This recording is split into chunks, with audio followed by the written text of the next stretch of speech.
start. Welcome to this panel on Europe, and nationalism. Yeah, there's a joke in there somewhere, I'm not quite sure.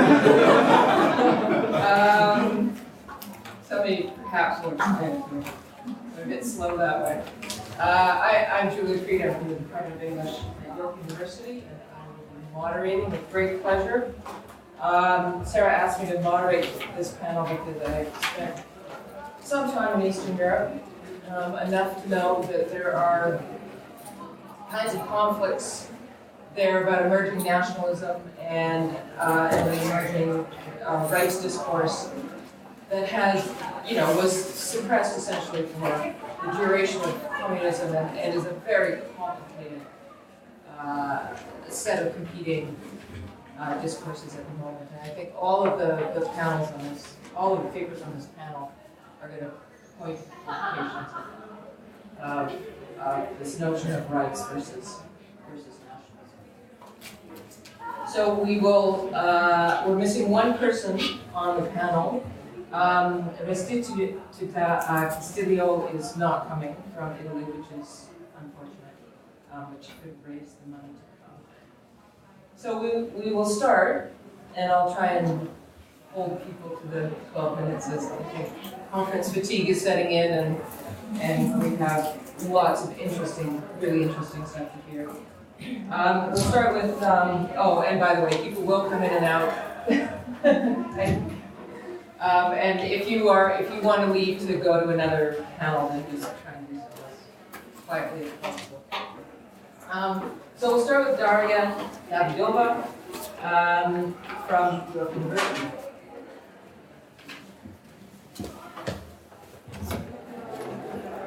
Oh, sorry, I know why. Right. Yes, sorry. York University in Gender, Feminist, and Women's Studies. York, by the way, is an industrial university with 50,000 students, so no, Darja and I have never met before. We really do have 50,000 students. And Darja's work is centered around nationalism, queer movements, Eastern Europe, and sex work. Thank you.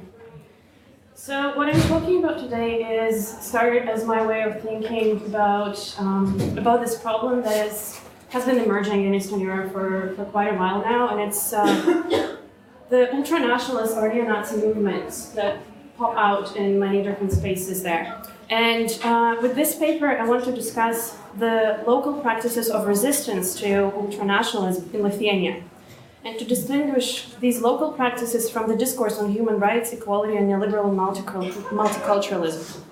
Because this discourse is currently established as dominant practice of resistance in the context of Lithuanian relations with the European Union.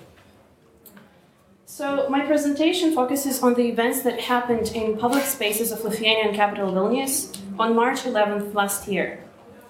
This date marks the restoration of Lithuanian independence from Soviet Union in 1990 and is annually celebrated on the streets of Vilnius. I will be talking about three distinct events: the Ultranationalist March, the Freedom Celebration organized by human rights organizations, and what I call the Blockade, which was organized by an anonymous group of citizens. So the first one is an annual patriotic march of ultranationalist youth movement, which usually expresses anti-Semitic, homophobic, and racist hatred or fear, along with passionate love for the motherland. In fact, this nationalist parade became an iconic representation of the Independence Day over the recent years. And many see this march, with its main slogan, Lithuania for Lithuanians, as an archaic and violent expression of nationalist sentiments. Even though every time many citizens, activists, and NGOs protest and complain about this march, each year it would return to the main streets with official permit from the municipality and without any condemnation by the Lithuanian government. The same mob, with its concoction of masculinist, racist, nationalist, imperialist, pagan, and Catholic symbols and slogans, would sometimes emerge in other times and locations in the form of a protest against LGBT events. The second event was new to the city last year, and it was created as an alternative to the ultranationalist patriotism. It was organized by local human rights organizations in an attempt to create an all-inclusive and cheerful space for the celebration in the city. This event was titled Let's Celebrate Freedom. Citizens' participation in the making of the nation was symbolized by collective sewing of the giant national flag, dancing to the freedom songs, singing the national anthem, and talking about what freedom and nation means to people. This celebration was full of bright and playful costumes, colorful balloons, cheerful music, and public expressions of joy and love for Lithuania. This celebration also rested on the positive image of a multicultural civil society.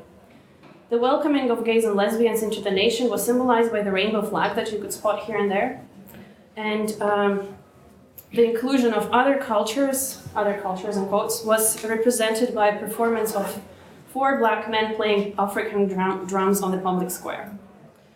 So you see the problem here. The celebration claimed to be apolitical, and no opinions about the ultranationalist march were expressed. Right? So this is a political, joyous celebration as an alternative. It's in the same space and pretty much in the same time as the nationalist march. So this celebration reminds me of the Baltic Pride 2010, the first gay pride in Lithuania, which created an oasis of joy, love, and worry-free happiness in the city space and was secured from the violent nationalist protest by riot police and electric fences. Similarly to the freedom celebration, this event expressed the right to the utopian future of protected human rights and inclusion into liberal capitalist practices of citizenship, marriage, adoption, and stuff like that. So what I want to stress is that these types of joyous celebrations build on promises of happiness that are important to the country, together with political and financial help of the EU and Western human rights organizations. After joining the EU in 2004, the human rights discourse, promotion of multiculturalism, anti-discrimination campaigns, and gay pride marches became fully established as dominant practices of resistance to homophobic and racist nationalism. These envisionings of the future capitalize on emotions of joy and attempt to transcend ethnic, gender, and sexual differences and reformulate them as celebrations of diversity and human rights. As a result, this type of discourse becomes the one and only recipe for resistance to violent homophobia and racism, at the same time creating new distinctions between good and bad citizens. And this is the third event that I want to talk about. And so again, the Independence Day, the same day, and I see this as a type of a local practice of queer, feminist, anti-capitalist, and anti-racist resistance to nationalism that at the same time rejects the Western promise of happiness. Instead of working within the space of hatred or joy, these practices escalate feelings of discomfort. The last year's Independence Day saw several of such peculiarly queer and discomforting events, and I'm here focusing on just one example of those. An anonymous group of people posed as pregnant Roma women and genderqueer troublemakers and created a human wall in front of the Nationalist March. The costumes of these activists exaggerated the racial and sexual stereotypes of the abject other to the point of ridiculous. They clownishly parodied neo-Nazism, saluting the march, mocking Hitler's mustache with their fingers put under their noses, and shouting freedom to Lithuania. This performance was shocking because it boldly brought into public space the marginal subjects in their most stereotypical representation, but also because it seemed to be coming into a direct physical confrontation with the Nationalist March. In 4 minutes after this performance started, the police interrupted the blockade and dragged the activists off the street. During this, one of the pregnant women performed going into labor, causing irritation, some anger among the police, and some laughter, too. I see this action as discomforting because it used the grotesque representation of racialized femininity and queerness, and it brought to the public space those abjected bodies that are rarely seen as political. These bodies signify the enemies of racist and homophobic patriots, but also are excluded from the representations of multiculturalism and equal rights. In this protest, ethnic and sexual minorities are not represented or included, but instead they are exposed as discomforting and causing anxiety. They sharply contrast with the more familiar representations of the marginalized, the more successfully integrated into the national ethnic minorities, Russians and Poles, and monogamously coupled Lithuanian cisgendered gays or lesbians that seek inclusion in the society through political representation, marriage, and adoption. Roma women and genderqueers are seen as an irritation. They're unable or unwilling to integrate, get jobs, speak properly, represent themselves properly, have a proper number of children, and take care of themselves.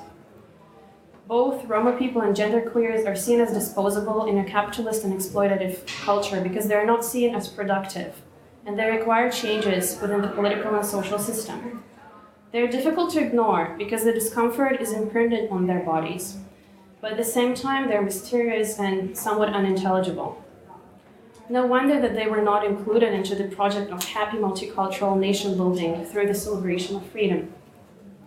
They are too much of a problem, too familiar, but at the same time too uncomfortable. And therefore they do not fit into the illusion of apolitical happiness and love for the new multicultural motherland. So I suggest to look at these events on the Independence Day as production of affective spaces. Two of these spaces, the space of patriotic love and hatred and the space of cheering for freedom, were sanctioned by the state, but were in discordance with feelings of queer, feminist, and anarchist citizens. The performance of pregnant protest appeared in the interstitial space between hatred and love. During this performance, the ambivalent affects of shock, anxiety, and irritation stick into cracks between nationalist imagination of the gruesome future and, at the same time, neoliberalist imagination of future full of joy and love and multiculturalism. I propose to see this performance as an assemblage of abject others, the political clownery and the grotesque, as well as accumulation of what Sayan Guy calls ugly feelings, in order to mock and protest against neo-Nazism. So if we apply Sarah Ahmed's theorization of affective economists in her analysis of love and hate within white nationalism, and if we follow her suggestion that the material and social value of affects increases through sharing, we might want to ask what kinds of values does this queer performance produce? Can we see the production of shock, anxiety, and irritation as efficient methods for resistance? Because of the time constraints, I will not go into details here, but I also think that it is interesting to think about the structures of feelings that currently fill Lithuanian social space and characterize the everyday life. These include resentment and anxiety in regards to Soviet past, hopefulness and suspicion in regards to Lithuanian membership in the EU, anxieties and joys in relation to multiculturalism, gay rights, discussion of national betrayal in regards to high rates of Lithuanian emigration, feelings of being stuck and unready for gay rights and feminism, erasure of sexuality from public spaces, political apathy and alienation in the context of fast-moving capitalism, and disillusionment in potential and representative politics. So all these urban spaces and the spectacles, they interact with these structures of feelings, with these characteristics of everyday life.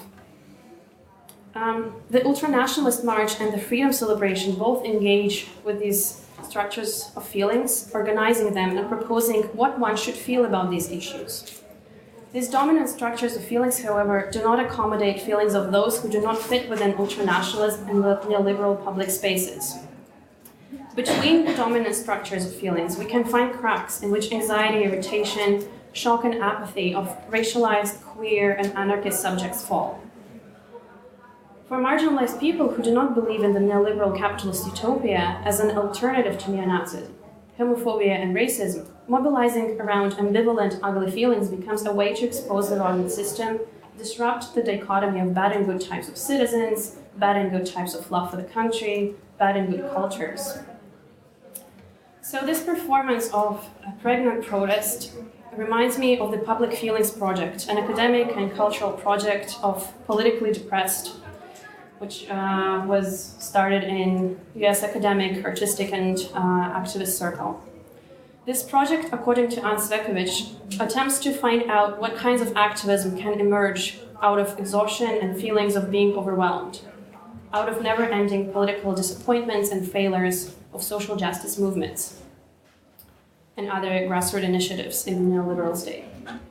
I think we can find similar affective spaces and similar projects in many local spaces marked by feelings of exhaustion and powerlessness vis-a-vis fixed and hard to change political and social systems.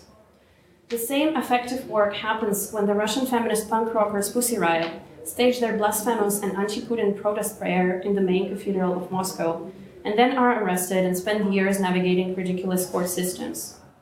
The same interstitial spaces of ugly affects emerge when the Dutch activist group Rebel Clowns recites nonsensical rhymes dressed in silly angel costumes in front of the detention center in Zaandam, or when the French women's action group La Barbe intrudes in the French Senate and poses silently in front of the cameras wearing ridiculous mustache. So these practices of cultural activism intervene into the rational thought of neoliberal structures and can be seen as the politics of the grotesque, of the masquerade, of the effective, and of the carnal. It succeeds somewhat in disrupting what is seen as the ordinary and the proper, but it often fails at being understood and also at changing the oppressive system. But the question here probably is change the point of this politics of the grotesque? And what kind of change then? So I'm not even attempting to answer these questions here. I just want to see these actions as coming from the affective stupor and disbelief into people's ability to change the systems of oppression. It comes from the ambivalent space of not already caring about politics, but at the same time caring too much. And it transforms our understanding of what counts as political. When pop rock, clownade, dirty rhymes, hysterical yelling, and other practices of disruptive performances take up political spaces, they expose the political spectacle in the public space as also performative, affective, staged, and masqueraded. They also pose the question, how can we celebrate freedom in the neoliberal state when this very state is built on the politics of exclusion, constant policing, and on such a narrow definition of freedom? These performances do not give any sort of promise of happiness. On the contrary, they feed on the excess of paralyzing affects and ugly feelings, anxiety, irritation, feeling stuck in the system. And maybe also they suggest some alternative modalities of belonging, connectivity, and intimacy. Thank you.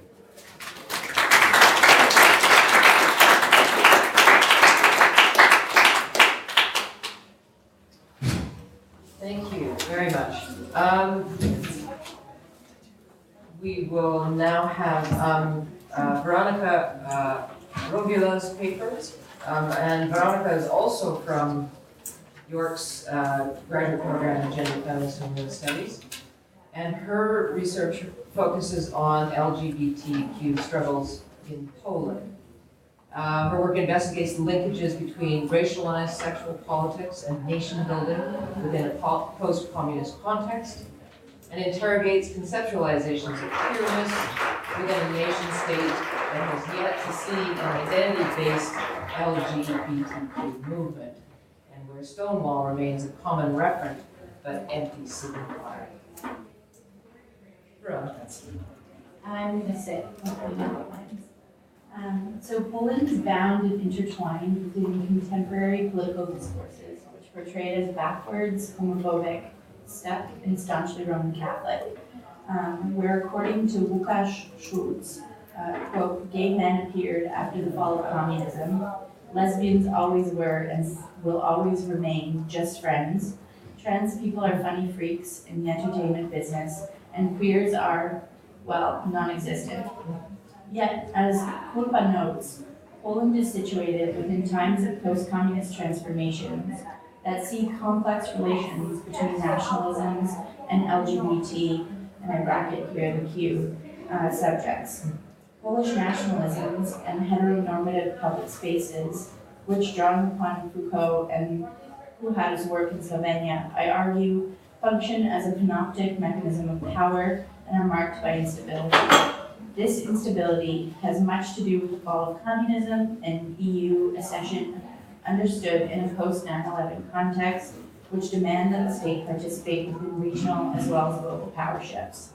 These shifts, animated by civilizing discourses, produce conditions for popularized conflicts between right-wing politicians and the church, on the one hand, whose idea of Polishness is sutured to heterosexuality, morality and religiosity, hate and patriotism, and LGBTQ people, on the other hand, who struggle for minority and human rights, and the EU Europeanization of the nation state. So this paper reconsiders LGBT struggles, which engage what Dugin conceptualizes as homonormativity, and argues that these struggles must be situated within a post-communist context that is open to new desires and possibilities, among them homonationalist and trans-homonationalist projects, which depend upon linkages between these subjects in EU institutions and practices. So in order to provide a geographical and socio-historical context, I want to begin by speaking brief about contemporary Poland. So Poland's conceptualized as a relatively homogeneous and largely conservative nation state in which, quote, more than 90% of society shares one race, one nationality, one language, and one religion. Poland, defined as the so-called socialist second world, must be understood within the context of post-communist transformations, which began in the late 80s with the material and symbolic destruction of the wall. Poland witnessed the collapse of the communist system within Eastern Europe, which brought forth new ways of being and new leadership, which is at once anti-communist, right-wing, and Catholic. The new national politics saw the abolishment of ideological Marxist principles, the crumbling leadership of the Polish United Workers' Party, the demise of the so-called supremacy of the working class, as well as the reinstatement and strengthening of the heterosexist Western liberal division of society, which conceptualized some matters as public, while others were once again confined to the private sphere.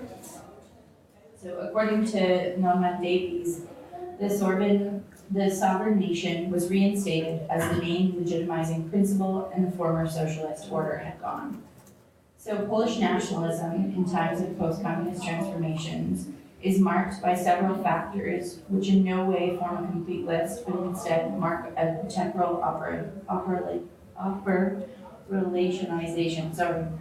Polish nationalism, or Polishness, is marked by the loss of religion, the institutionalization of the Catholic Church, which is now understood as a major political actor, with, say, discussions around democratic state politics, martyrdom and victimhood mythologies, which speak to struggles for independence, in which the individual must always sacrifice himself for the nation, ethnic homogeneity, which resulted from World War II, geographical relocation, and communism, East-West divides, which do not account for the ways in which Poland has entered world processes of globalization, xenophobia, and homophobia, which according to many scholars is the 21st century anti-Semitism, a politics of crisis which emerges with shifting values in times of post-communist transformations and EU accession, an exclusively heterosexual dimension of national roles, and heteronormativity. So I argue that Polish nationalisms are marked not by the importance of these factors, but instead by their lost significance or quivering stability within this democratizing, Europeanizing, and globalized world. So Poland is defined by its heteronormative public landscapes, which speak to heterosexuality omnipresent and invisible, while rendering non-normative sexualities, homosexuality among them, hypervisible. These heteronormative landscapes function as a panoptic mechanism of power, which makes it possible to see constantly and to recognize immediately. It is concerned with the constant division between the normal and the abnormal, to which every individual is subjected, and maintained to ensure that, quote, bodies do not mingle together without respect. So this constant division between the normal and the abnormal, which is made hypervisible, is evidenced in part in state and public responses to LGBTQ struggles.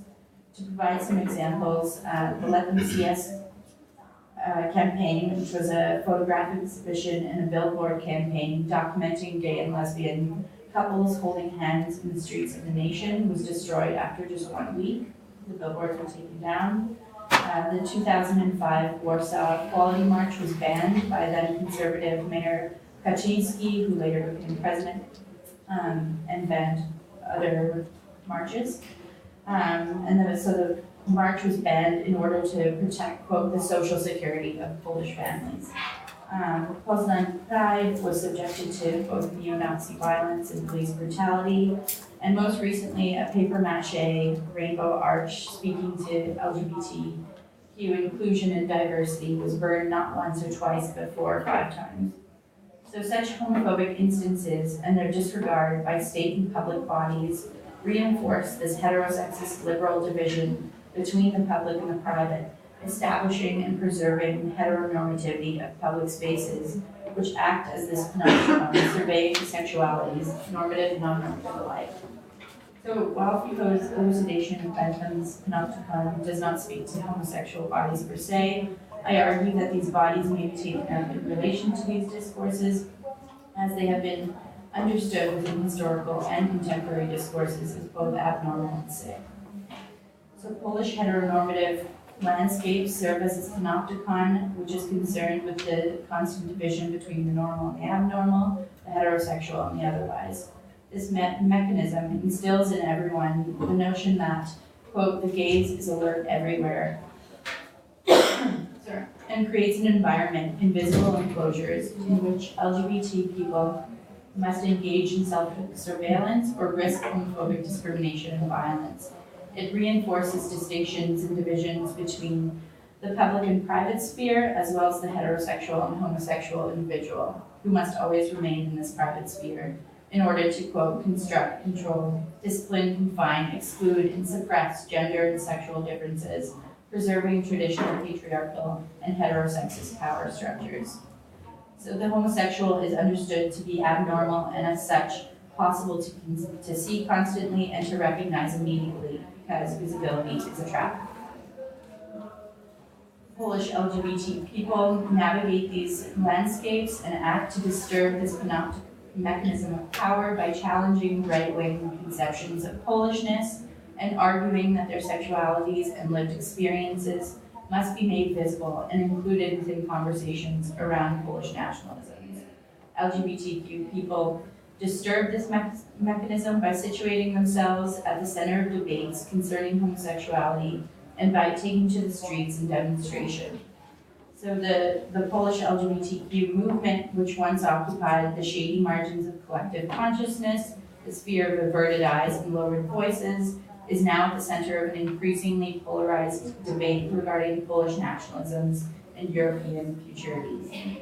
Poland's coming out stories reside at the intersection of desires and anxieties concerning the geopolitical positioning of this nation state, and as such must be understood within this meandering context. Polish LGBT organizing engages minoritarian politics, which demands visibility and recognition of normalcy.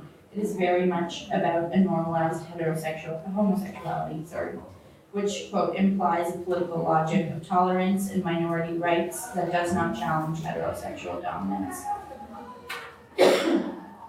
Polish LGBT struggles may be seen within the context of homonationalism, a reading which must be complicated by Poland's geopolitical positioning, a post-communist nation state teetering on the verge of a nervous breakdown, anxious about its moral and national integrity within the EU.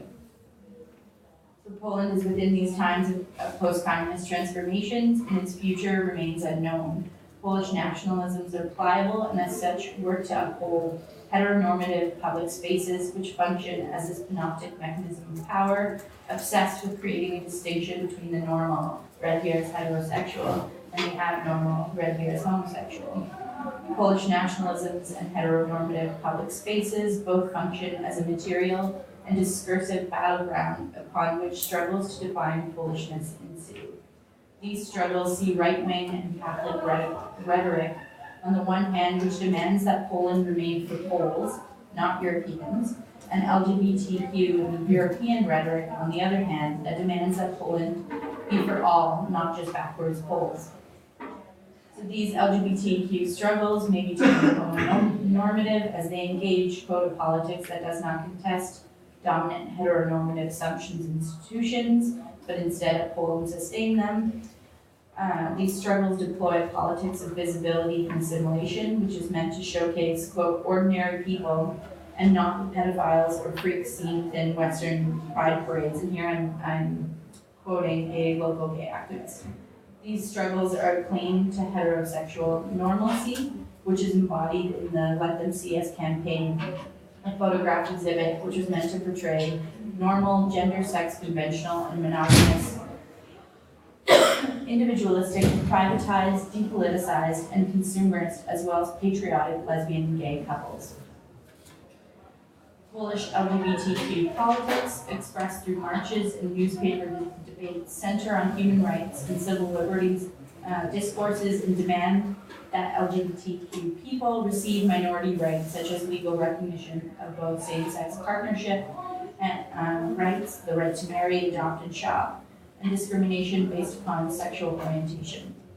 These struggles engage a new neoliberal sexual politics, which places at its center visibility, tolerance, acceptance, normalcy, equality, and inclusion within heteronormative Polish nationalisms and public spaces.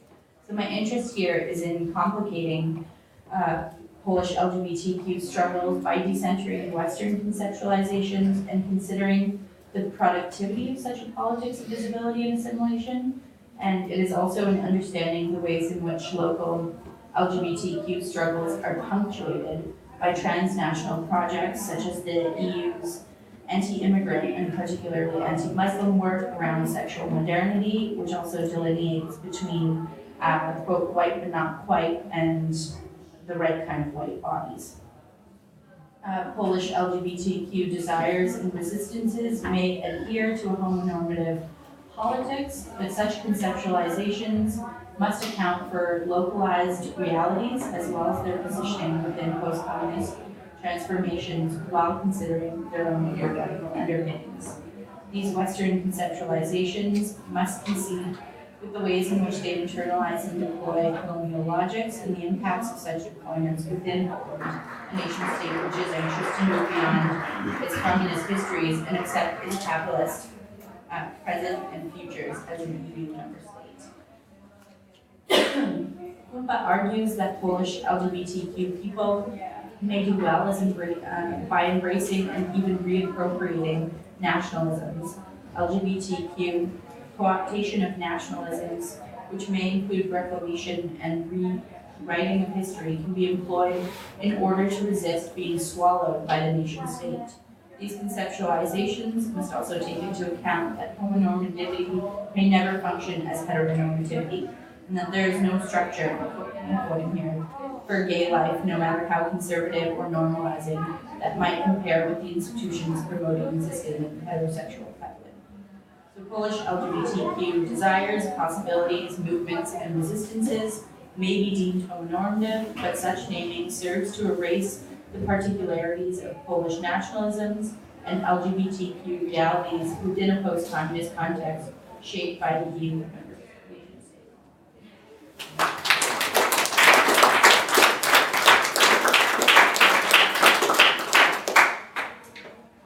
Thank you. Well, jumping from Lithuania to Poland to now Greece, because we can't, Greece really wasn't part of Eastern Europe, it seems to be heading that way.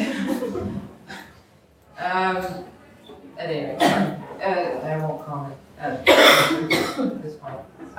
So Anna Apostolelli and Foivos Dousos will present together how do you spell queer in Greek, queer politics in Greece of crisis. I'll give you little bios. Anna lives in Athens. She's a member of a queer feminist and anti-national, yes, I can't read my own writing, anti-national groups. She co-edited Body, Gender, Sexuality, LGBTQ Politics in Greece, which just came out in 2012. And Foivos lives in London. He's a member of a queer feminist and also a member of queer feminist and anti-nationalist groups there. He studied psychology and now continues his studies with a focus on psychoanalysis and political theory at Birkbeck University.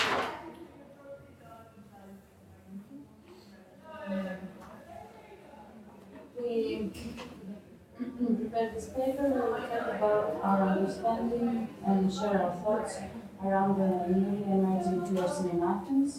And we will focus this presentation in the introduction to the world queer in the activist and academic circles in Greece and the debates surrounding it. We will discuss the debates that raise issues of language politics, but also we will discuss the homonationalist reactions that emerged throughout these debates. So it's only in the last decade that the word queer has entered the political lexicon in Greece. The collective QV, that stands for Curriculum Vitae, was the first one to use it. QV collectives' use of queer and its name signified the politics that they were aspiring to create. In June 2005, when the first Gay Pride parade was organized in Athens, QV launched its first issue of an electronic zine, in which the word queer was used only one time, in the intro of the zine, and in Latin characters. In that introductory text, QV describes people with homosexual desires and transgender people and asks, what are they? The answer is, I'll tell you what they are. They are faggots, dykes, and perverts. They are strange and weird. They are queer. Further in the intro, QV gives an account for why a wordplay with CB was used as the group's name and how the experiences of the collective's members will be used in the production of the politics of the group. It seems that the members of the group used the term queer in the name of the collective, even though they did not use it to identify with and or support the political analysis of their experiences. The group, in other words, introduced the term and invited the readers, for whom probably the term was unheard of, to understand and interpret in the politics that were being produced by the various texts in the magazine. And this can be understood as a statement that says we have politics of reference, but we are producing something of our own by politicizing our experiences and sharing our thoughts and concerns about sexuality, family relations, discrimination, homophobia within the anarchist movement, which were some of the topics that were discussed in this first thing. The content of that first thing can be read also as the first attempt of the word queer to claim meaning. And the experiences of the QV collective's members became a vessel for this process. A year later, in 2006, Kostas Giannakopoulos, an academic anthropologist, edited the book Sexuality, Theories and Politics of Anthropology, a book which translated for the first time in Greek groundbreaking articles of Bill Rubin, Esther Newton, Judith Butler, Jeffrey Wicks, and others. In the introduction of the book, Giannakopoulos discusses the problem of translating the queer theory jargon into Greek. He gives an account for decisions he made regarding the words gay, transsexual, transgender, and queer. About queer, he writes, I chose to keep the term queer in English, even though it's not being used in everyday language. The translation of the term in Greek as periodo, which is strange, or aloniko, which is weird, that is already being used by some activists, does not attribute the burden of ostracism of the derogation that the word queer contains, a word that has a secondary meaning of other free, which is faggot, but also generally the conceptual and political history of reappropriation of this derogatory term. Giannakopoulos acknowledges the lack of connotation of the word queer in the Greek context, and the shortcoming of helping Greek words to translate the political tendency that queer has in the English-speaking world. In his interpretation of queer, and while trying to explain the burden of ostracism, as he writes, Giannakopoulos uses the Greek word adophi so that the Greek-speaking readers can simulate the content of the word. The word adophi equals the word faggot, and is a derogatory word that has been appropriated by gay men. This word is the closest form. So Giannakopoulos chose to keep the word queer in Latin characters, describes a border between the history and tradition of different political cultures as produced by communities using different languages.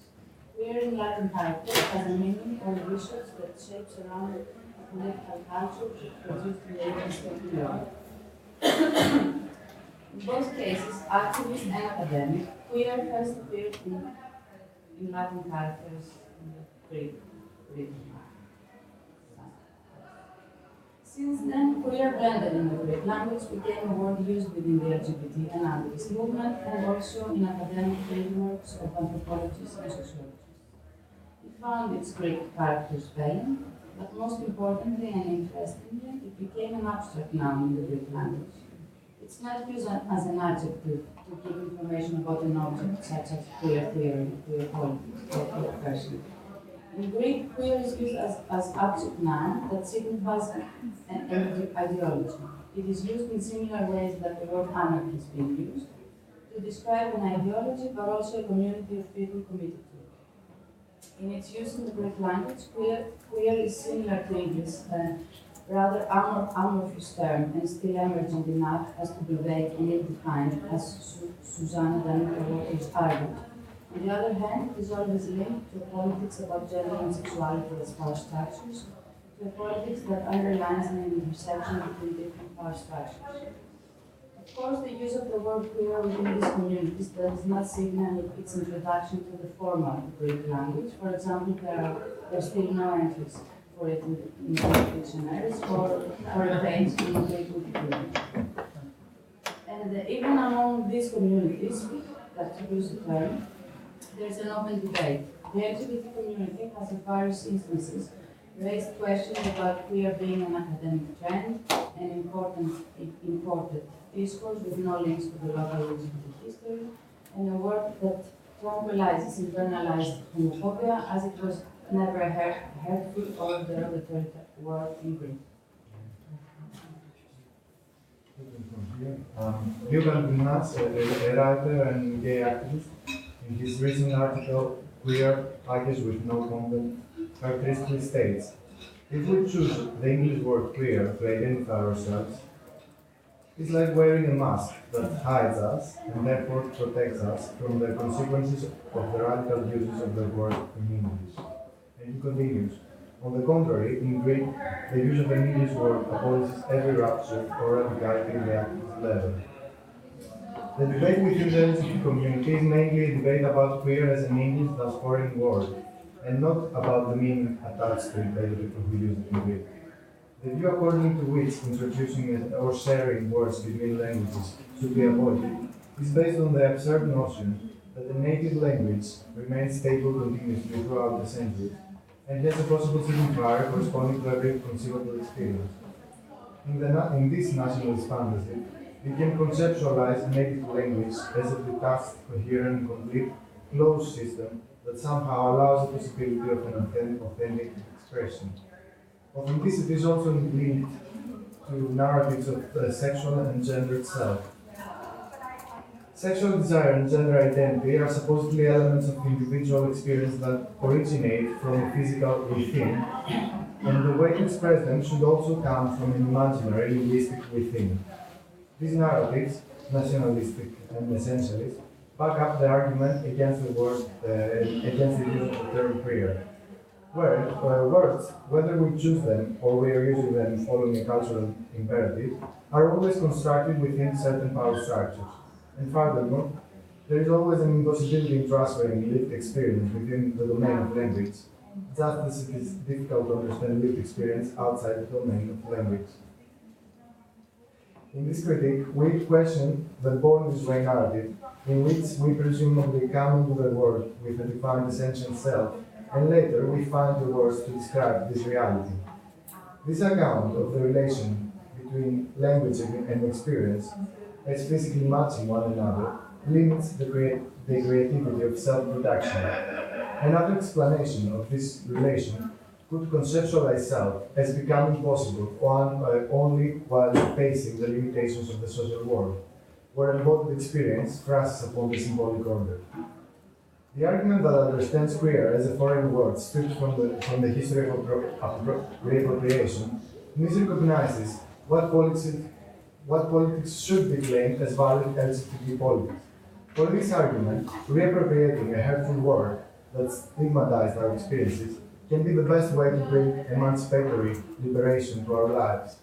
Ironically, such a strategy was also developed in the so-called West, so it's a foreign strategy. In our political vision, we try to explore multiple moments of queer histories that can be meaningful for our present struggles. Reappropriating a derogatory term is definitely a way to claim and reclaim space and to become empowered through re-examining a trauma. But this is not the only way, and this is not the only queer history that we would like to claim as heritage. The histories of secretive communities, gay underground languages, the plurality of non-Western gender-variant cultures, so that queers had survived in all kinds of ways, seeking for representation in the mainstream or not, being aggressive or hiding, being separatist or assimilationist, and we can find meaningful moments within most of those fragments of the queer history. Having said that, we don't advocate some kind of an absolute liberal ontology where queer activists, free from the socio-historical constraints, can cherry-pick the words they like from an endless variety of words and cultural practices. The whole process is product of specific power structures. It is not an accident that queer has a specific history that originates in the Anglo-Saxon world. Only by a constant process of self-questioning and self-reflexivity it is possible to achieve some kind of a meaningful creativity. Insisting that attention to be paid to the politics of language is extremely crucial in the Greek context. The national narrative, in both its liberal and fascist expression, is always constructed around the idea of a stable through the centuries essence of Greekness. Language is always a central agent in this fantasy of continuity. In this version of modern Greek history, the identification with the whitewashed Eurocentric version of what ancient Greece was is the only valid identification. Ancient Greece is presented as the cradle of democracy and reason, the natural ancestor of Western liberal democracies. Gay activism in Greece had tried to jump on this nationalist wagon and claim it's part of antiquity-inspired legitimacy. The Athens Prize, for example, uses the rainbow version of Parthenon as their logo, and this year's parade has its main slogan, Goddess Athena was one of us. The same fantasy is played here. We are part of the national body, and that transcends time and space. Ancient Greece is a place where gayness existed, in the identitarian formula we understand it today. We don't want to let this brilliant nationalist fantasy of embezzling this democratic iniquity in the hands of the fascists. We demand a part of this illusion for our LGBT bodies. We are also children of gods and philosophers. Last year, a queer collective attempted to disrupt this process by bringing a banner to the Pride Parade which read, "Proud to be a nation's same." In this intervention, it became clear that the strategies of representation can vary widely and showcase paradoxes inherent to the modern Greek reality. Greekness can be claimed as a fundamental locus of resistance by both neo-Nazis and the radical left. Belonging to the Greek nation, which has fixed and trans-historical characteristics, is understood as the best way to gain legitimacy for your struggle for both homophobes and LGBT activists. Greece is represented as an a priori European state, a cradle of European values, and un-European outcast at the same time. So, closing this paper, queer strategies resisting homonationalist narratives as we conceptualize them can be drawn by using our embodied experience to map a horizon of intercultural, transnational encounters. We envision the possibility of creating our own linguistic geographies that somehow will transcend nationalist narratives.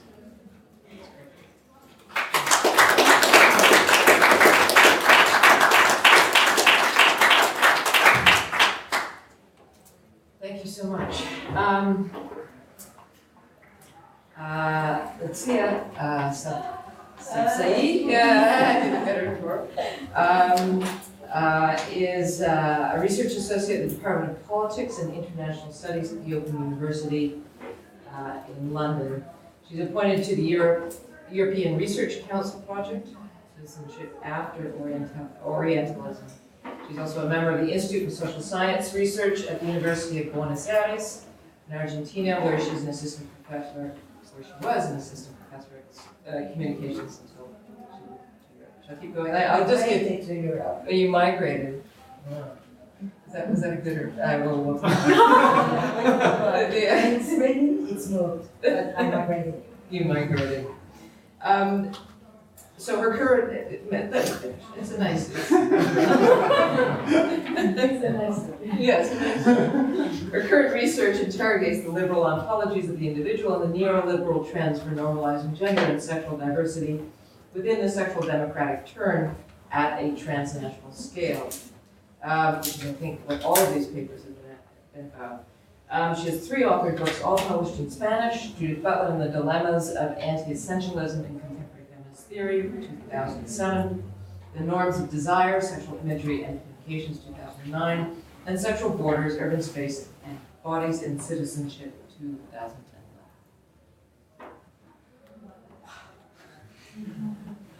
Okay. So, let's see how this goes. Thank you for staying. In September 2011, BBC Radio 3 broadcast Out in the World, A Global Gay History, a 4-episode documentary series. It was advertised by the BBC as an investigation into the history of same-sex desire through the ages and across the world. The first episode began with the sounds of Tahrir Square, quote, the running point of the Egyptian revolution, as presenter Richard Coles put it. It was from here that Coles introduced the first episode, noting that it was still, quote, too early to say what will emerge from it, a democratic, pluralist state of the Western model or an Islamic republic offering a very different version of modernity. And he immediately remarked that this was a critical moment for the entire nation, not least for the country's gays and lesbians. Coles then interviewed Mostafa Fati, the author of, quote, Egypt's first gay novel. And the discussion went about the adverse reaction to the work of Mostafa Fati within the Egyptian media, which revolved around the question of whether homosexuality is an American interpretation. This short dialogue in Tahrir served as an introduction for Coles to present the problem to be addressed in the episode. Quote, evidence for the existence of gay people at all times and in all places helps the effort to achieve equal rights, but defining, let alone uncovering gay history, if I can put it like that, is highly problematic. Thus, within its opening minutes, the program confronted its audience with 2 relevant issues. First, Tahrir served as a stage for considering which kind of political system would be able to guarantee LGBT rights. Second, the universality of homosexuality and consequently of LGBT rights themselves were examined. Is the existence of homosexuality a universal reality, or is it a construction of Western modernity? This question encompassed the whole framework of the series, the whole documentary. However, while the program rejected a simplistic universalist assumption about gayness, what remained unquestioned was the legitimacy of current political claims made on behalf of non-heterosexual modes of being under the framework of LGBT human rights. Similarly, it did not question whether pluralist democracies provide the only or the best means of granting legitimacy to these other ways of living as sexual beings. In this essay, in this essay, which is an essay, but not in this presentation, I analyzed the limits of progressive positions, such as the one enacted by the BBC program, and argued that when attempting to contest cultural imperialism with regards to sexual matters, the notions of sexual and cultural diversity fall short in their critique of humanist universalist positions. In order to develop the argument, I first present a critical reflection on the implication of both humanist and multiculturalist approaches to sexuality, conceived as a right. Secondly, I draw attention to clear contestations of LGBT mainstream politics, and I try to explore ways in which a clear critical position might pave the way for decolonizing universalist and multiculturalist understandings of the sexual. But this is too ambitious. Not even the essay, I achieved it. Because what I was trying to do. So, Out in the World was produced and broadcast by BBC Radio 3 at a time that could be characterized, of course, by the sexualization of the imaginary cultural borders of Europe. But this is also a moment marked by the proclaimed failure and consequent end of multiculturalism. The discourses of David Cameron and Angela Merkel, joined by Nicolas Sarkozy, have been landmarks in this regard. In emblematic discourses, Merkel stated that German multicultural society had failed in October 2010, followed by Cameron stating that the doctrine of state multiculturalism has failed in February 2011. So in this scenario, or in this theme, by acknowledging how problematic it is to conceive gayness in universal terms, the BBC program offered a kind of progressive position in itself in a multiculturalist kind of framework, because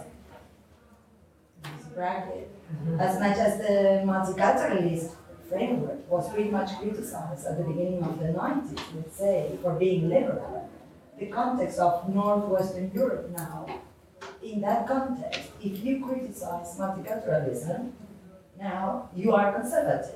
It's within leftist politics, when we are, no, you cannot do that now. So, one of the questions that Northern Western Europe is confronted now is how to sustain or retain the critique of multiculturalism for being liberal in a context where multiculturalism has been criticized by right-wing conservative, So this is the context where BBC makes this intervention. So in this sense, it was kind of progressive.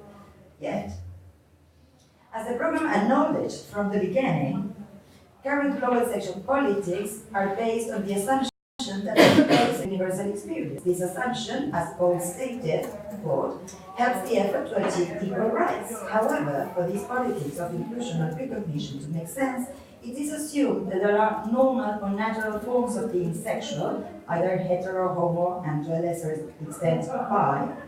The question then arises, who has access to the status of a sexual other, and how is sexual subject constituted? In a multiculturalist or sometimes pluralist fashion, one critical response to universalist discourses of gayness has been to point to the different ways of being gay, lesbian, trans, or a sexual other more broadly. And the BBC program under discussion is the case in point. After the Egyptian sequence, the presenter of Out in the World reminds us that, quote, the key problem here is that the word homosexuality and the concept that goes with it goes back only 100 years or so, and it is very much a Western idea. Coase warns us from the beginning that using homosexuality to refer to the ancients or to cultures contemporary but different from our own is tricky. Then, the provisional solution to this problem of universalism and categorization that Coase finds is to refer to more inclusive categories, same-sex desire, homoeroticism. We can find attempts to question the universal naturalness of sexual types when terms other than gay, lesbian, or trans are used as a political claim against gay universalism. These terms represent an attempt to dispute the hegemony of certain ways of being sexual, and this critical move is certainly important to question the presumptions and evasions entailed by such universalist approaches. However, bringing the particularity of an identity as the means for questioning the universality of another identity would not necessarily work. This is precisely the case when a particular identity is understood as just an expression of cultural diversity, which, in turn, amounts to arguments for the universal to be more inclusive. When reduced to cultural difference, the resulting proliferation of categories could then end up being reabsorbed within one hegemonic category, which in turn will become more inclusive, encompassing different ways of being homosexual, trans, or bisexual. In this case, the pluralization of categories will result in the confirmation, rather than the disruption, of either the universality of hegemonic positions or the hegemonic field that gives meaning and value to all the positions at stake. In these cases, it's complicated. No. It's such a catch-22. It is. Yeah. In these cases, we are not just confronted with the universalism of certain subject positions or identities, but also, more significantly, with the universalization of the field in which cultural diversity in relation to matters sexual become intelligible. What remains naturalized within this multiculturalist framework is the field within which all these identities, both Western and hegemonic, as well as subordinate and local, might make sense. According to Joseph Massad, this is the kernel of the assimilation. Logic of Western sexual epistemology, as he calls it. Along these lines, it would not be enough to show how sexual diversity is also culturally different if this intervention is not able to contest the fundamental categories on which this sexual epistemology is based, but from which perspective should one be able to accomplish such a task? Okay. Wow. Yeah. Does the queer perspective allow us to contest the universalization of the sexual? And if so, which kinds of queer perspectives would be best placed to achieve such a goal? Does it really make sense to use a queer framework to provincialize the West or the global North? At the closing panel of the Conference on Queer Sexualities, Nationalism and Racism in the New Europe, organized by the Witt Center for Social and Policy Research in London, Jeffrey Weeks, director of the center, answered his question with a categorical no. Weeks stated that the human, free from postcolonialism and queer theory, became the colonial man, leading to the possibility of exploring other subjectivities that could be understood as post-human. However, he continued, to have broken with the humanist tradition of Western modernity through anti-humanist or post-humanist perspectives, which also arise from the hegemonic centers of knowledge, does not imply a real break with the hegemony of the West, and therefore does not take us further towards decolonial critique. For Weeks, this fact will confirm the failure to which any critique of Western modernity is exposed. But such questioning is misleading. From my point of view, given our post-colonial reality, we should ask a different question, and maybe it is the strict differentiation between the West and its other that does not allow us to take into account how both worlds are mutually entangled. This entanglement, of course, gave rise to different histories and positions, but then the question is, which perspectives allow for a better critique of the rearticulation of hegemonic positions in our contemporary post-colonial condition? And, okay, as I don't have, last part, my argument is that certain ideas of queerness or the queer could respond to this, could allow for an open, as far as precisely, and your work is beautiful, because unlike LGBT or these cognitive identity-based politics, the queer has been, since its emergence and its explosion and dissemination massively, a very unstable signifier. And as in your case, and I can speak for the Spanish-speaking context, both peninsular Spanish-speaking context and South American speaking, it's the sides of contestation, struggle, and so as far as this migrant signifier, as I understand it, and so assembled, it could open different ways of dialogue.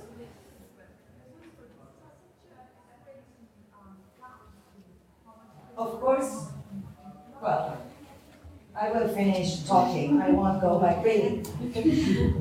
So on the one hand, we have this possibility of this unstableness of the signifier, and at the same time, what has been happening as far as the context that I know, precisely because of this unstableness, in some contexts it's very difficult to get alliances.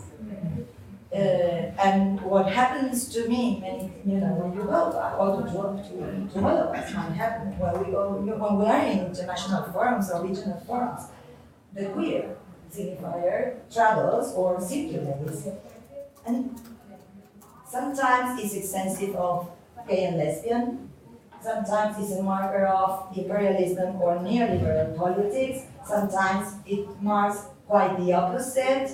So it's really complicated, and this, at a more ground level, generates very difficult possibilities. So my argument, I end up arguing that we could think of alliances if we take into account this unstableness and work through processes of cultural translation of the queer, basically, which is the experience of Greek or Spain or many other places. Thank you.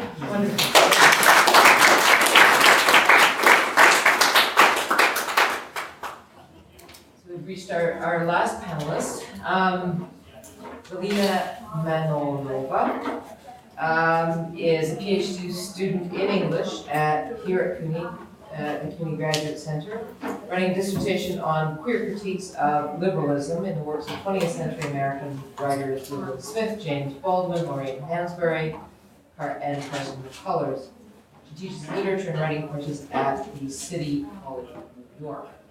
And her paper, Being Proud and Being in Europe, Discourses of Universalism, Nationalism, and Human Rights at Sofia Pride. How do we make this full screen? Oh, there we've got. It's looking good. Oh, there you go. Thank you. I was going to give you guys some informational brochures. I need them back so you can keep them. How's everybody doing? Great. Isn't this like an amazing conference? Yeah, let's give a round of applause to this conference. Before.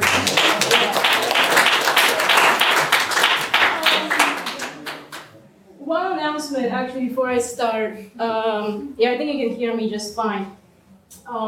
I am going to be co-editing a sort of collection anthology thing with another graduate student here, Chris Eng.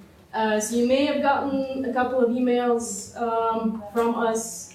It's roughly anywhere between 3,000 to 8,000 words, versions of your paper, creative pieces. We would also be very interested in things with images as well. So keep that in mind. The deadline is May 15th. Talk to me after if you have any questions about it. So I want to say, sorry, paper, that'll be useful. A couple of things before I begin. As you heard from my bio, I'm normally talking about other things, but what happened was I was having a meeting for my oral exams with one of my mentors, Sarah Shulman, and she said, these questions that you asked your other mentor about Frantz Fanon are like really decontextualized, and they seem to they're coming from the point of view from the positionality of a generic white queer woman, and so you're not taking into account your own positionality as Bulgarian, Eastern European, former Soviet bloc. And then we proceeded with the rest of the meeting, which had nothing to do with that. And I was a bit stunned. It was one of our first meetings. And at the end of the meeting, she said, "Oh, so which floor is CLAGS on? Because this was December 2011. So at the end of the meeting, she said, "Which floor is CLAGS on? Because I am about to propose a conference on Homonationalism. So think about, maybe if you want to say something about Central Europe."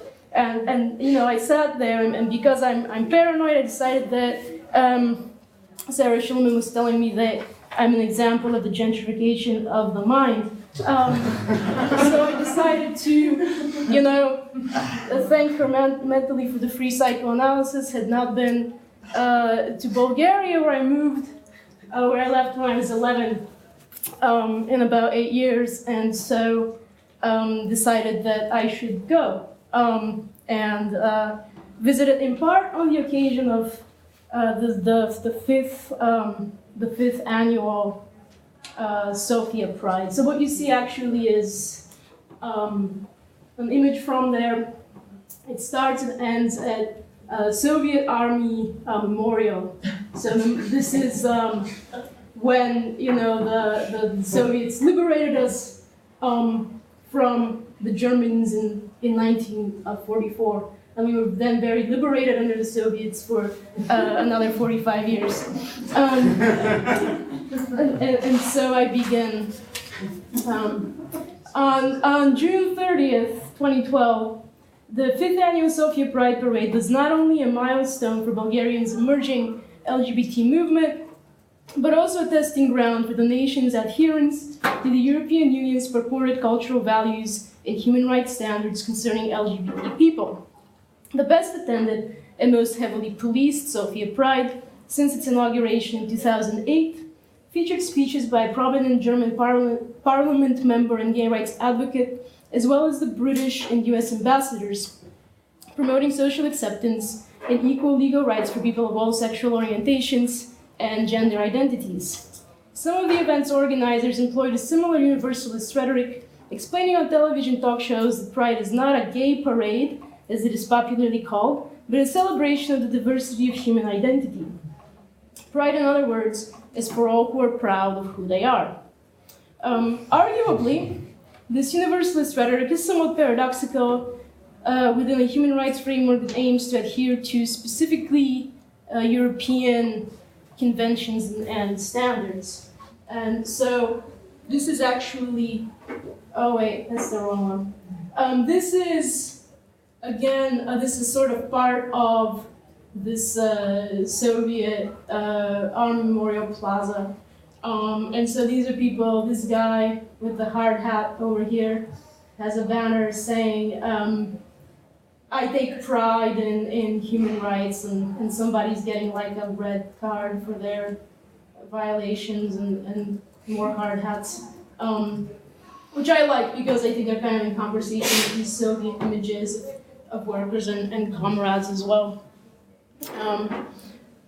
The leaders of the same European nations that have issued official support for Sofia Pride and the now annual Roma Pride, held in 21 European countries, including Bulgaria in 2012, have also, as Fatima El-Tayeb has noted, made proclamations about the failure of multiculturalism in Europe that helped to perpetuate the myth of racelessness.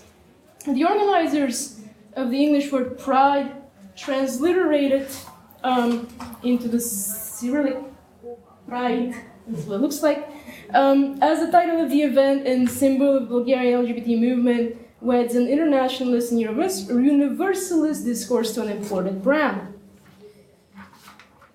On the one hand, the reactionary nationalist accusation voiced counter demonstrations that pride is a response to a foreign dictate and an attack on Bulgarian identity, calls attention to its own marginality and extremism. So this is actually the one you had before. So this is this is the queer. Whoops, can't see what I'm doing with my pen. A queer flag. There's a Bulgarian flag. This is apartments for sale. So what happened was I was a little bit freaked out because the day before I got like one of those petitions, allout.org, and it was throwing something about throwing stones, and people like, oh, this is going to be in Iran, right? And I opened it, and it was like, oh, in Bulgaria. And I'm like, what? The priest had said that he has called for the stoning of Pride marchers, and actually people got this actually got a lot of straight allies to come in and who would otherwise not have come out in support because they were outraged by this. But there's like the separate nationalist homophobic pride happening on the same day. There really were no interactions between between the two. The only one I saw was at this place, like actually across the corner from this building here. There's a so old man, you know, standing there yelling. I really felt for him. Bulgaria, you know. So I think he thought this meant that these two things were in competition. So that's what that image is about. So by now, this kind of nationalist view has become fairly marginal. Majority of people are not religious and not, you know, see it as sort of a laughable point of view. So, what was I saying? Right. Mainstream public opinion in Sofia understands such accusations to be frivolous as Pride itself in its view. Nonetheless, the use of the globalized brand Pride raises questions about access to the rhetoric and resources needed to build an effective LGBT and otherwise queer rights movement. So this is, I already told you about the priest with the stoning. There's some straight allies. This says, it's like a bi flag. If I'm not gay, that doesn't mean I'm hetero. And this one here says there are more than one ways to have sex. So you know, public service announcement for everybody. This is actually a very beautiful Russian church, and I don't know if we can zoom in. No, it's not going to work. But these people, you know, standing outside, they actually seem to be enjoying the festivities. So it was kind of counterpoint to the assumption actually made by the German politician that I mentioned, an activist I talked to. He was like, oh, well, people are now embracing religion because they don't have the communist state anymore. I really don't think that's happening. Even if you know, we're hearing about this like one priest guy and his assorted parade of 10 homophobes marching that day. All right, the police. All right. 2012 was the first year in which the city of Sofia provided security for Pride instead of claiming that the event is a liability to public safety and that organizers are therefore responsible for either hiring private security or paying a fee for police protection, while increased police presence, of course, is not always associated with the heightened concern for human rights. The experience of the organizers and the brief history of Sofia Pride suggests that at this stage, this form of surveillance does provide a measure of safety as well as an index of symbolic recognition. So actually during the first Pride in 2008, which was attended by 150 participants, about a tenth or less of what it was last year, actually. There were about as many protesters of Pride as well who attacked the participants with weapons such as eggs, but also the much less innocuous Molotov cocktails, homophobically motivated murder following the event has been, at this point, effectively exonerated by an ineffectual and indifferent legal system. So here's some police. There were actually a lot of police. It was annoying for someone like me trying to take pictures because it would cordoned off the parade. And you know, here's some more police. Since 2008, Bulgarian politicians have become increasingly aware that the nation's international image, as well as its standing in the EU, Bulgaria has been a member state since 2007, or otherwise known as being in Europe, and that's the joke of the panel, politically and economically. Depends upon a manifested support for the values of tolerance and diversity that extends, at the very least, freedom of political expression to the LGBT community. Ironically, Bulgaria's official inclusion in Europe has led Europe to end its funding of Bulgarian LGBT activism. Allowed in, having proven its economic potential, Bulgaria, which of 27 EU member states has the lowest GDP to GDP per capita ratio, or otherwise known as standard of living, 46% compared to Germany's 121%, and Luxembourg's 271%. So Bulgaria is now on its own in building a Euro-grade human rights infrastructure, even though, finally, all this time, my confusion is clear because growing up, adults would always talk about when we're going to be in Europe, and I looked at the map and I said, well, I thought we were. I don't know what you're talking about. And this is actually, I have to thank this activist because she's the only one who emailed me back, and who I'm about to mention now, and she's been incredibly helpful in giving me context for this presentation. A longtime LGBT activist, Monika Pisankanova, identifies this erosion of financial resources as one of the main causes for the dissolution of gay rights organizations, such as the organization Gemini, which founded in 2004, and dissolved in 2008, which is run by a full-time staff. Because not many Bulgarians have the financial means to work for free, the nonprofit model provides activists with much-needed resources. Without adequate funding, activists have had a difficult time promoting educational campaigns about LGBT people and movements, advocating for education reforms that would bring about more comprehensive sexual diversity curriculum, lobbying for anti-discrimination legislation, domestic partnerships for both heterosexual and gay couples. Right now, there isn't any sort of official cohabitation, and apparently Bulgaria has like the most, people living unmarried in sin, in the world. So I was happy about that, and to learn that. And also most recently they're attempting through the legal system to end practice of genetically mutilating intersex people. It's actually the latest project Monika was telling me about. Today, LGBT and other human rights initiatives are primarily funded by the Sofia-based Helsinki Committee, NGO financed by donors such as George Soros's Open Society Foundation.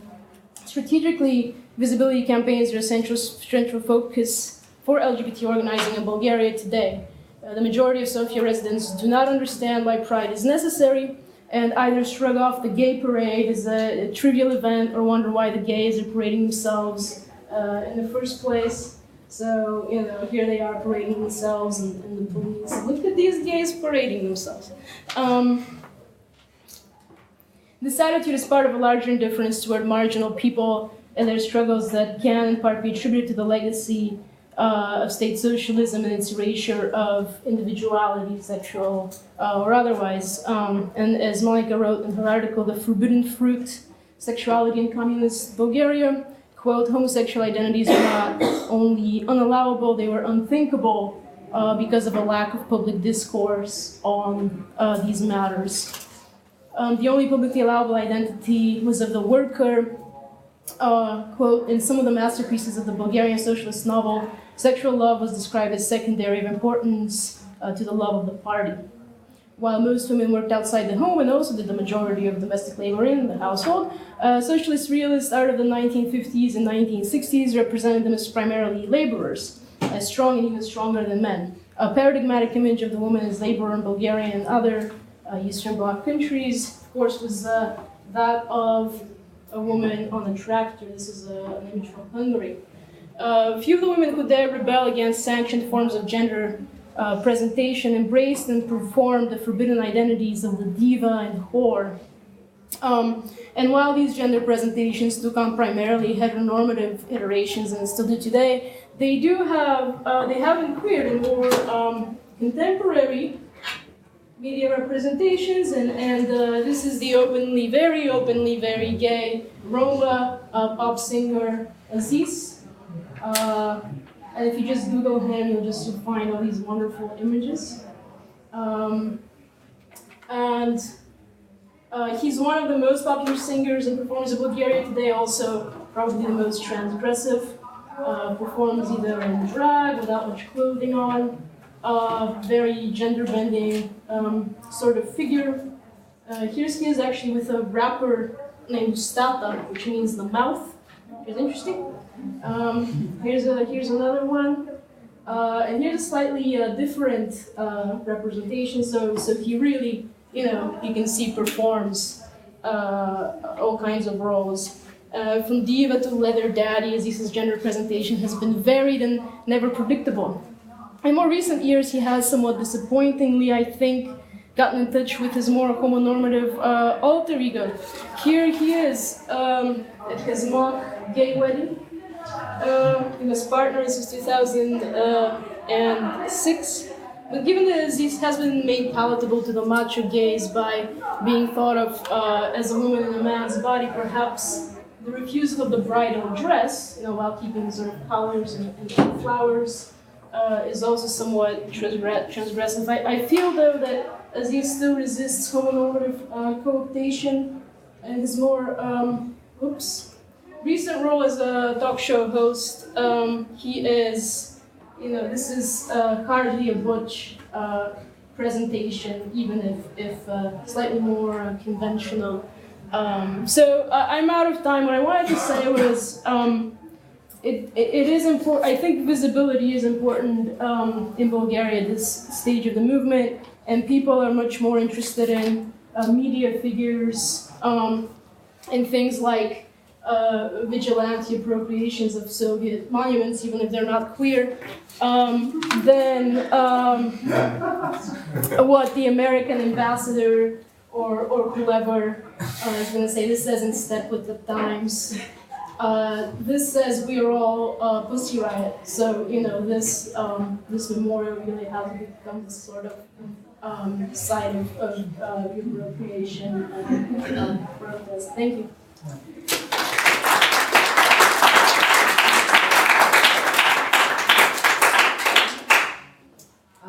I'll keep my comments very brief because there's so much to talk about.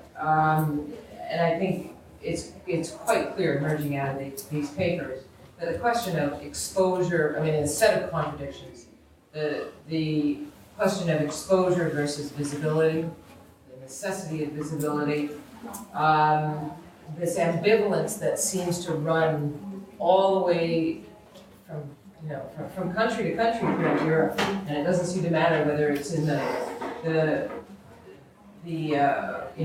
post-communist countries or countries that were never sort of constrained by communism. But there's this ambivalence about importing both queer language or language and identities from the West, or language identities and strategies. And yet a sense of, well, what do we do? If we don't import these things, how can we develop kind of homemade or a local set of identities and language? In the context, and I think this is what's so important, in the context of the rise of nationalism in Europe, and the struggle around this sort of failed project, or this project that's verging on failure.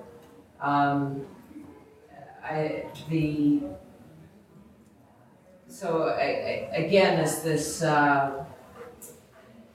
contradiction, or this tension between assimilation and standing out, between multiculturalism and the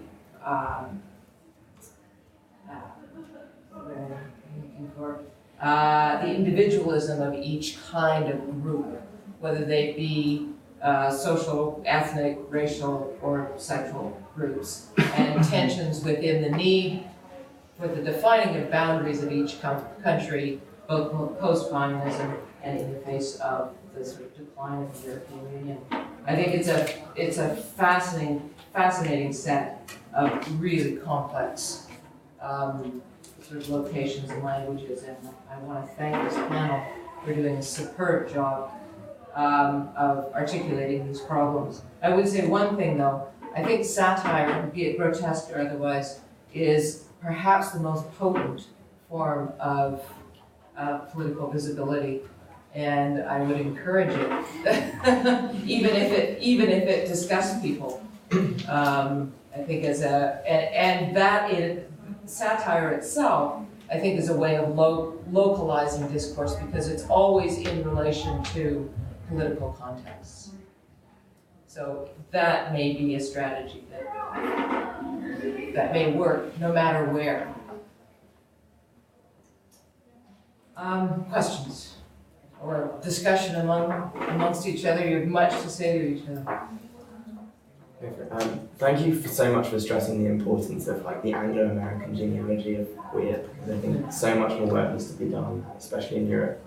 And I'm interested to know whether you come across the same issues when it comes to anti-racist struggle, because in Europe there's a huge dearth of anti-racist theory, and a lot of it is just imported from America. So we use black feminism, we use a lot of American theory when it comes to that, and I wonder whether you come across similar issues in your own struggles when it comes to race.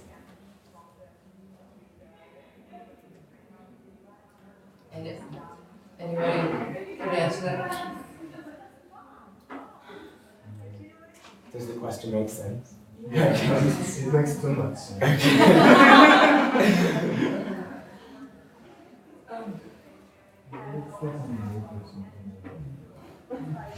No, I was thinking it's an ellipsis. But, for example, what's going on now with the queer of color critique, which brings, so as far as I see, at least in the UK context, there is this ellipsis now. So we're thinking intersectionality, there's a revival of intersectionality in a way through the queer of color critique. And on the one hand, there's the well-based of European, not Western European mostly, scholarship, positioning themselves as queer of color, decolonizing queer and non-networks, but the reference is the American queer of color critique. And so it's another way, I don't know. With the genealogy of feminism, I'm thinking, I don't know, I have to think. Now, there is all this trend, in a way, after multiculturalism what? So you have, Paul Gilroy's book some years ago, trying to revisit new forms of cosmopolitanism. So through that, revival of Sartre, Fanon, blah, blah, blah, So that's how critical race studies is cutting across, I don't know, but this is very, particular. I'm talking now of what I've seen in the UK context. Very now, but I don't know, you go to Germany and it's a different scene, not to mention Spain. Yeah.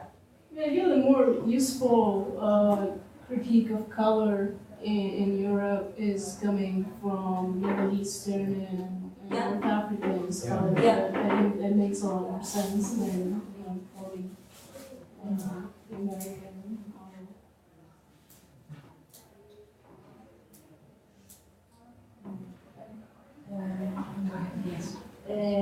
Well, I think in Greece, the racist propaganda at the moment is strongly linked with this crisis, economic crisis situation. So, I'm not asking you I don't think that right now there is anti-racist theory produced in Greece. But all the debate is always linked because of this racism against immigrants, and it's always in the debate, the economic crisis, unemployment and stuff. But I know that within the queer scene we are using this critique about Islamophobia that's linked to queer theory for this, for Islamophobic let's say, debates that are now the last years starting to like more publicly.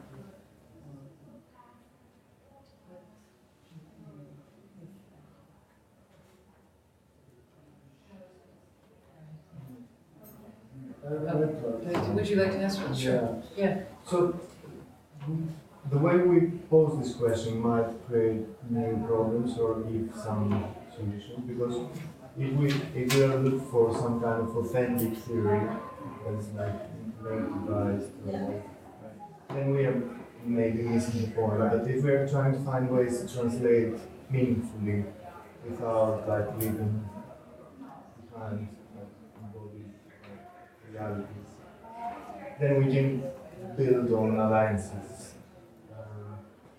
For example, I don't know, like especially in Eastern Europe, you have this phenomenon of like pride tourism, where like people are coming to like support the struggle. And sometimes this doesn't have this context of a meaningful translation of what's going on here, what's going on there, and what is this kind of support.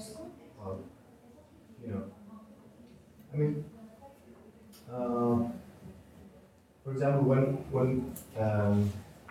the Belgrade Pride was cancelled, Banned. Then thanks for it.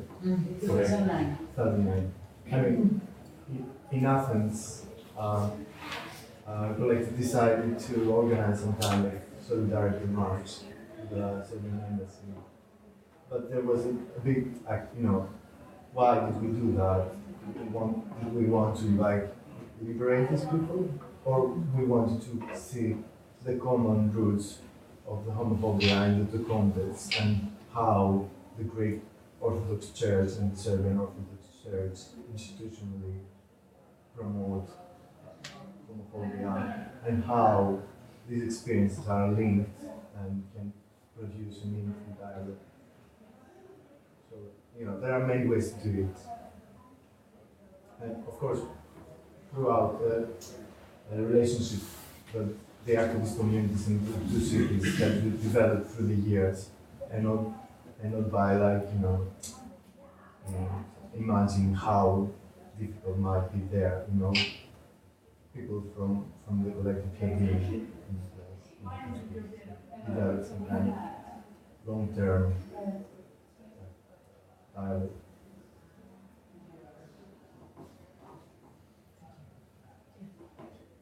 So I'm thinking about the Europe part of the title, and its relationship to the Europe part of the title. One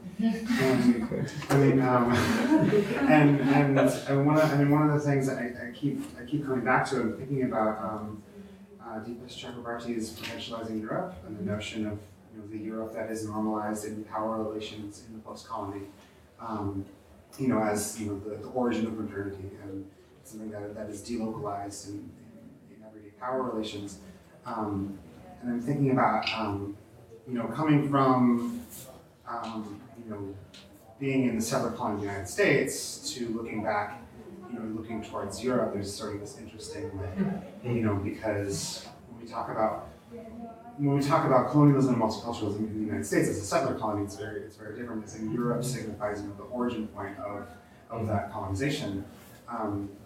Whereas there's sort of this, it seems like, within Europe, there's sort of this self-evidence of well, we're in Europe, we're in the West, and that's self-evident. That's this notion that I think is present, and I'm curious, how does that Europe, the Europe, like the hyper-real Europe, the Europe of that chapter, the provincialized Europe, in the post-colony, the Europe of modernity, the Europe as a geography, how do these fit together? And also, and then on top of that, there's the national, right? So there's, how does the notion of Greekness and the notion of Europeanness, or the notion of Bulgarianness and the notion of Europeanness fit together? And one thing that I'm thinking about is, I know like the detention centers in Greece, for instance, the EU has condemned the condition of the detention centers in Greece, and I don't know what the status was, but there was this talk of like, outlawing Western other European EU countries from deporting migrants back to Greece because it's a human right, it's condemned as a human rights condition. At the same time, that austerity is preventing, even if the Greek state wanted to do anything about it, that there's the spending freeze. So I'm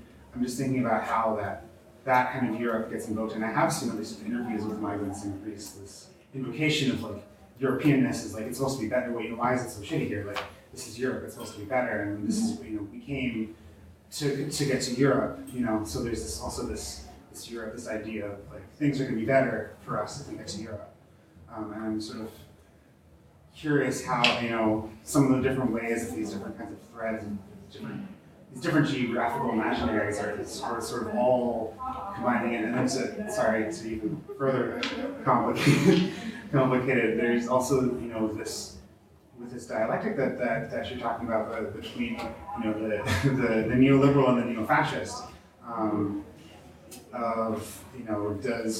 Is the neo-fascist the national and the neoliberal is the European? Like, is that are those hanging together there? Like, what's going on with that, and how does the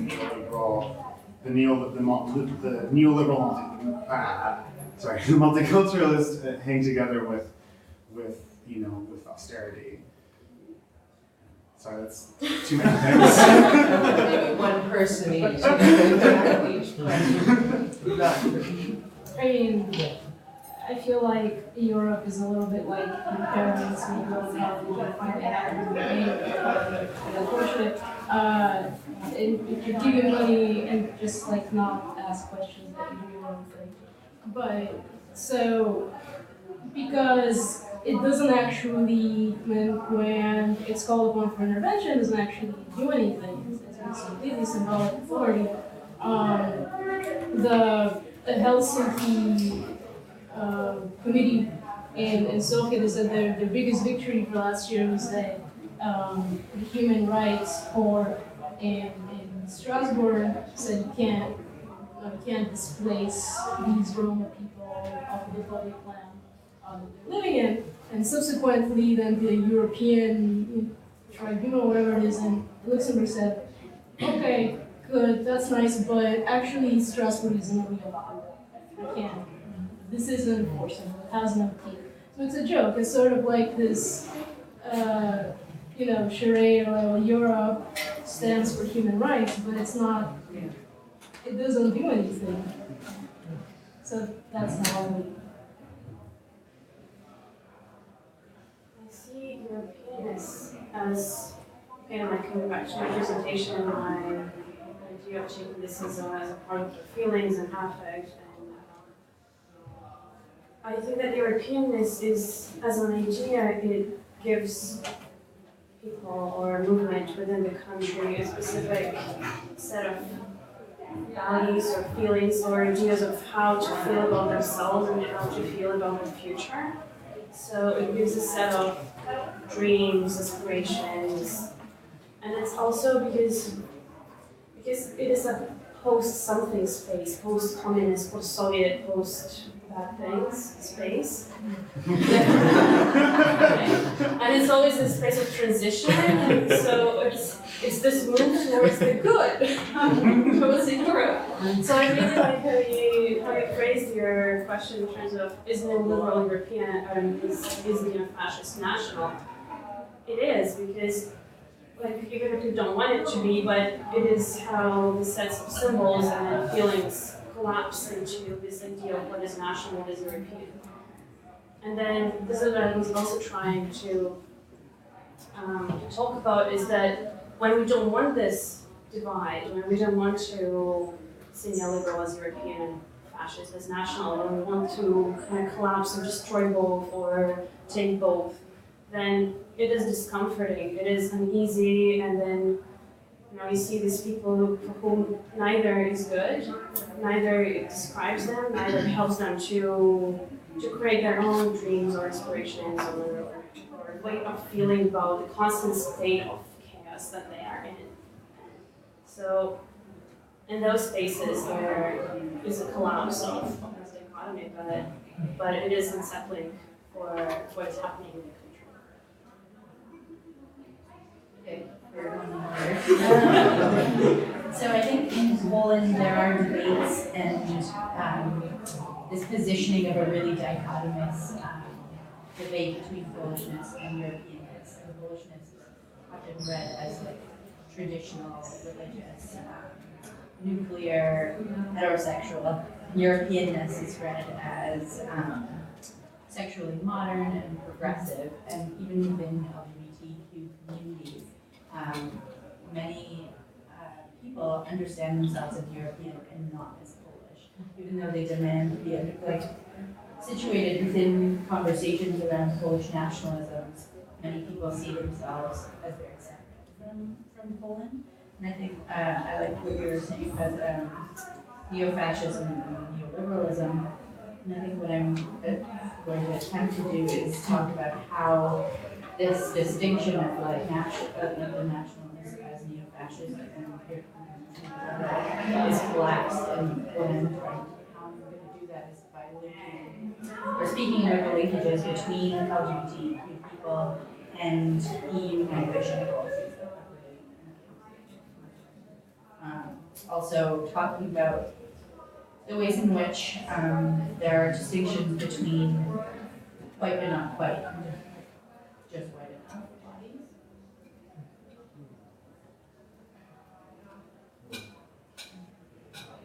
I was thinking that what homonationalism as an epistemological tool has offered in this discussion is that whether you live in a country where ethnic is more visible and LGBT has excess potential of being just racist, still the conversation is completely dominated by a specific kind of sensitivity to the information. Like even if you discuss within the fascist and communists, you are trapped in this narrative of a very specific kind of subject possibility. Well, it's really helpful to look at this discussion in that way.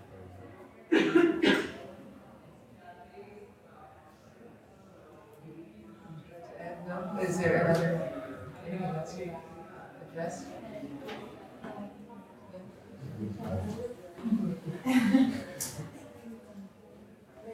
No, I was thinking in terms. Of course, there are imaginary geographies. I was thinking about two things. One, the question of careful translation or other forms of translation, that's one problem. The other problem is how to be centered.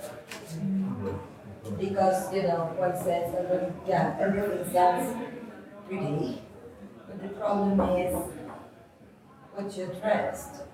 So that if we are trying to build genealogies that are more pure or more authentic than others, then we're totally, and with space, in a way, we can run the same race. So what is that Europe? That wasn't what I was doing. Of course, they are imaginary geographies. And what is that Europe? I was thinking, do you know this book by Roberto Manoto? He does the history of the pigs. Portugal, because they were called the pigs. So let's start from there. Portugal, Italy, Greece, and Spain. And he works on processes of internal Orientalism within Europe and how some Orientalist logics were mobilized towards the south of Europe. So, talking about imaginary geographies, yes, it's both bad, both no, it's monster of the West, as Argentina would put it, but then within the south of Europe, it is these pigs, the pigs that entered at some point to the Union and had to keep up, and some others imagine then is the Mediterranean region, and certain discussions or exchanges between North Africa, Western North Africa, and Andalusia, some parts of Italy, some France is totally out of the question like that Mediterranean art, although it has, and I think you were there at the presentation yesterday. That was talking about the Cyprus, and how when Cyprus entered the EU, they even modified the maps to make Cyprus look more near Europe. Well, that's what it is. So there are all these issues. At the same time, we have all these imaginaries. So this Europe, okay, it's everybody, yeah, but sorry, other issues. But at the same time, you have something which is the European Union or the European Economic Area, which of course is built according to certain ideas of Europeans, and that's a different thing. So that's why I was also mentioning processes of translation, but then there are other things to do in terms of dissent. Provincializing Europe or dissenting Europe has to do with that imaginary along which is mobilized, like this European Union, which rationalized and so on and so forth. And how counter-marked models appear within that imaginary, which has an institutional or a structural infrastructure, which is the European Union. So in culturally, it is binding, even though legally it's not binding, and it's free, it doesn't work. It doesn't work, and I don't, well, it's such a huge issue. Any other final comments before? No? Will we release the panel? Well, then I would like to thank all of the presenters for a very invigorating set of papers.